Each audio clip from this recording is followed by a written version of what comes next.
ஒரே ஒரு மனிதரின் கொலை 4 ஆண்டுகள் நீண்ட உலகப் போருக்கு காரணமானது என்றால் நம்புவீர்களா? அதுதான் முதல் உலகப் போரின் உண்மை. 1914க்கு முன் ஐரோப்பா சக்தி வாய்ந்த நாடுகளால் நிரம்பியிருந்தது. ஆனால் நாடுகளுக்குள் பதற்றமும் போட்டியும் அதிகமாக இருந்தது. ஒரு சிறிய தீப்பொறி மட்டும் போதும் என்ற நிலைமை.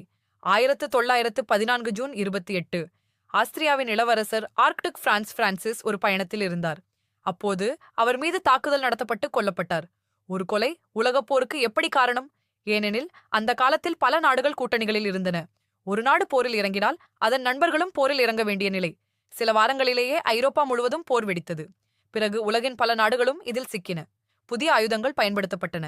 விமானங்கள், நீர்மூழ்கி கப்பல்கள், நச்சுவாயுக்கள். இவை அனைத்தும் போரின் முகத்தை மாற்றின. மில்லியன் கணக்கான மக்கள் உயிரிழந்தனர். பல நகரங்கள் அழிந்தன. உலக பொருளாதாரம் கடுமையாக பாதிக்கப்பட்டது. அதிர்ச்சி என்ன தெரியுமா?